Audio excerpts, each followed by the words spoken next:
Assalamualaikum warahmatullahi wabarakatuh. Perkenalkan, nama saya Rio Risandi dengan NPM 2217051154. Jadi pada video kali ini saya akan membuat video pengganti praktikum AI pada pertemuan minggu ketiga kemarin dengan materi prolog. Langsung saja kita masuk ke materi. Di sini terdapat data objek, konstanta. Konstanta adalah atom atau angka yang nilainya tidak dapat diubah selama program prolog dijalankan. Dalam prolog, konstanta ditulis dengan huruf kecil di awal. Yang kedua, terdapat atom. Atom adalah urutan karakter yang mewakili konstanta atau nama. Atom mirip dengan string dalam bahasa pemrograman yang lain, tetapi biasanya digunakan untuk mewakili konstanta, bukan teks.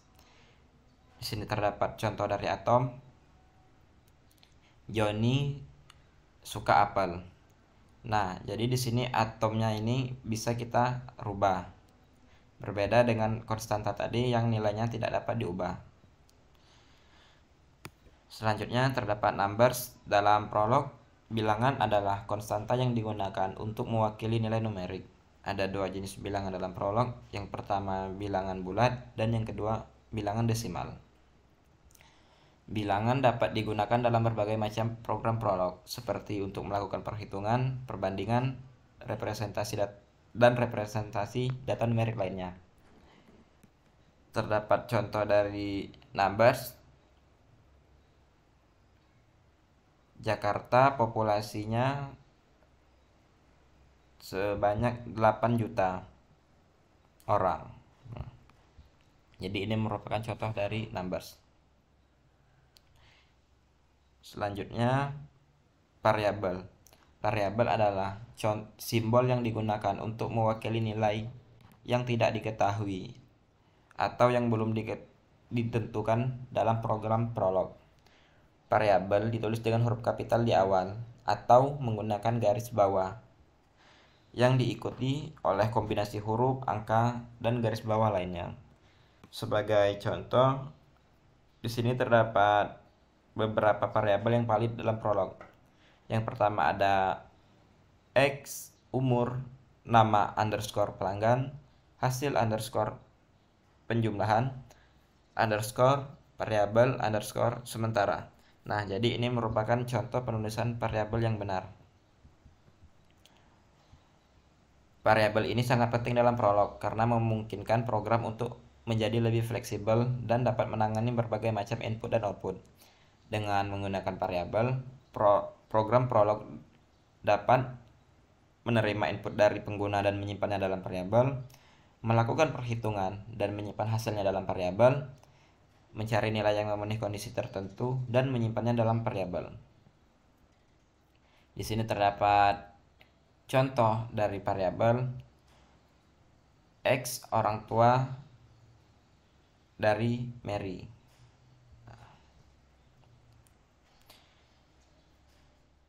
Selanjutnya ada anonymous variable. Dalam prolog, variabel anonim dilambangkan dengan garis bawah. Ini adalah variabel yang digunakan ketika Anda ingin mengabaikan nilai tertentu atau tidak peduli dengan nama variabelnya. Kegunaan dari variabel anonim ini, yang pertama, ditempatkan di mana nama variabel tidak penting dan hanya keberadaan atau ketiadaan yang bermakna. Dan yang kedua, mengabaikan nilai tertentu dan berfokus pada struktur data. Contoh, burung dapat terbang. Nah, ini burung underscore dapat underscore terbang. Tanda kurung underscore menunjukkan bahwa itu merupakan variabel anonim. Yang ini.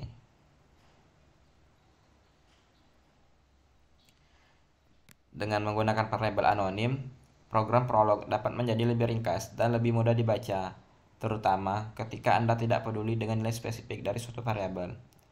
Nah, di sini terdapat contoh dari variabel. Nah, di sini terdapat statement dan cara penulisan prolog. Statement yang pertama yaitu Johnny adalah seorang dokter. Untuk penulisan dalam prolog, Johnny adalah seorang dokter. Yang kedua, the sky is blue. Di sini sky color blue untuk cara penulisannya. Nah, di sini terdapat dog have 4 legs, anjing mempunyai 4 kaki. Untuk cara penulisannya, anjing mempunyai 4 kaki. Selanjutnya,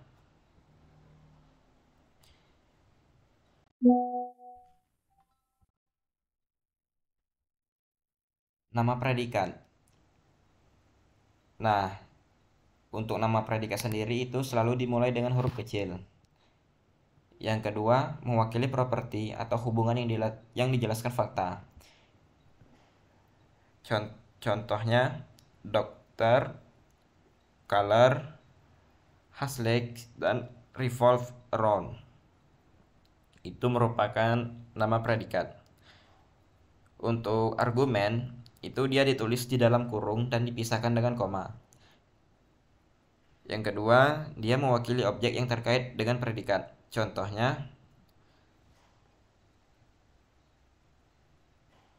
Johnny adalah seorang dokter dan langit berwarna biru.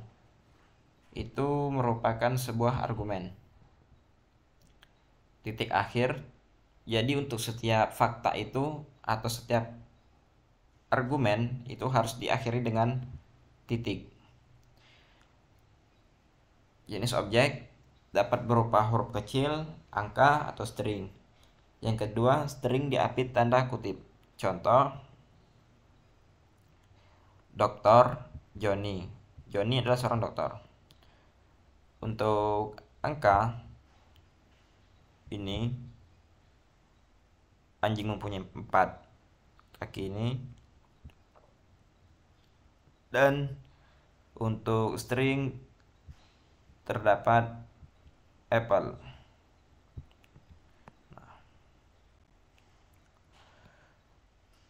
Untuk rules sendiri di sini adalah pernyataan logika yang mendefinisikan hubungan antara satu atau lebih objek.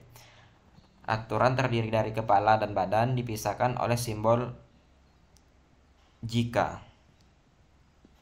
Nah, kepala menentukan nama predikat diikuti oleh daftar argumen. Contoh, X, ibu, Y. Untuk badan berisi serangkaian tujuan atau goals yang menentukan kondisi agar aturan menjadi benar. Contoh, X orang tua, Y ini adalah wanita. Aturan dapat dianalogikan sebagai pernyataan jika maka, di mana kepala mewakili bagian maka dan badan mewakili jika. Contoh, X ibu, X adalah ibu Y jika X orang tua Y dan Y ini adalah perempuan. Aturan ini, nah seperti yang sudah saya bilang tadi, seseorang X adalah ibu dari seorang Y jika X adalah orang tua dari Y dan Y berjenis kelamin perempuan. Dengan menggunakan aturan, program prolog dapat membuat keputusan dan melakukan penalaran berdasarkan informasi yang tersimpan dalam fakta dan aturan lainnya. Di sini terdapat contoh dari aturan sendiri. Selanjutnya, query. Query atau pertanyaan adalah cara untuk menanyakan hubungan antara objek dan propertinya dalam program prolog. Format query yang pertama mirip dengan fakta prolog. Query ditulis seperti pernyataan yang ingin ditanyakan. Yang kedua, setiap query harus diakhiri dengan titik untuk menunjukkan akhir pertanyaan. Contoh, siapa Ibu Budi? Nah, di sini kita mencari siapa ibu dari Budi. Selanjutnya ada backtracking. Titik koma digunakan untuk meminta interpreter Prolog mencoba mencari solusi alternatif dari query sebelumnya. Proses ini disebut dengan backtracking. Contoh, siapa Ibu Budi? Siapa Ibu Tony?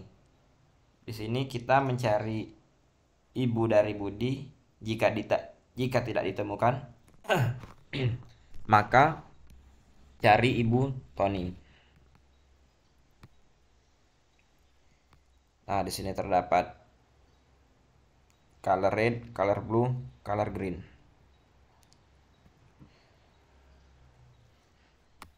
Jika di sini kita tuliskan variabelnya X, maka dia keluar semua. X sama dengan red, X sama dengan blue, X sama dengan green.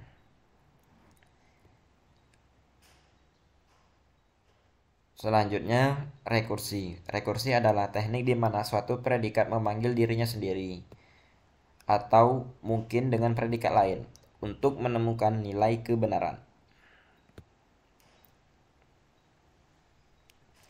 Contoh, X pendahulu dari Z jika X orang tua dari Z. Yang kedua, X pendahulu dari Z jika X adalah orang tua Y, Y maka sorry ya, X pendahulu dari Z jika X orang tua dari Y dan Y pendahulu dari Z. Jadi predikat pendahulu ini dia mendefinisikan hubungan di antara dua orang.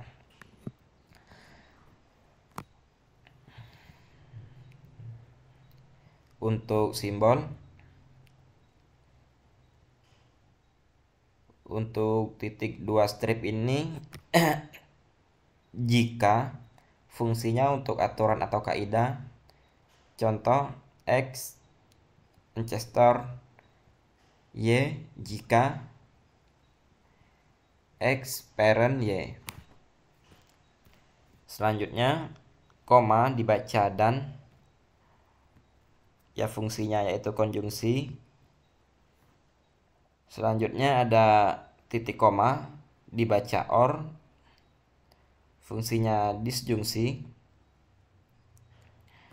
Contohnya X parent Y jika X ini adalah ibu dari Y atau X ini ayah dari Y.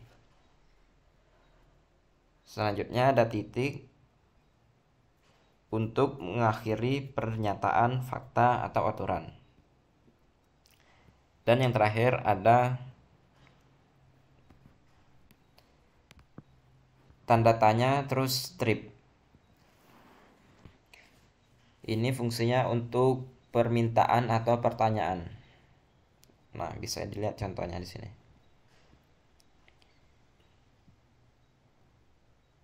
Nah, di sini terdapat sebuah contoh keluarga dari Joko Widodo. Ini merupakan konstanta yang tidak bisa diubah, yaitu Jokowi laki-laki, Gibran laki-laki, Bobi laki-laki, Kaisang laki-laki, dan seterusnya. Ini merupakan konstanta, tidak bisa diubah. Nah, di sini Iriana orang tua dari Gibran, Jokowi orang tua dari Gibran, Iriana orang tua dari Bobi, Jokowi orang tua dari Bobi.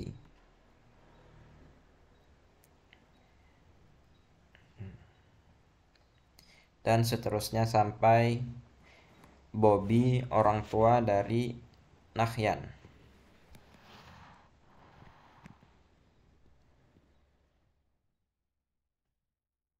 Nah, untuk aturannya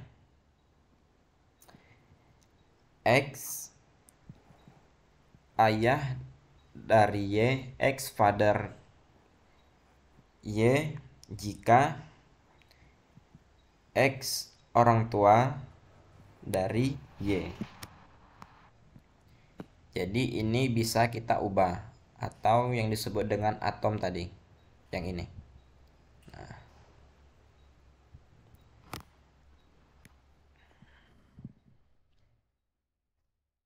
X adalah seorang laki-laki. Nah, ini kan bisa kita ganti.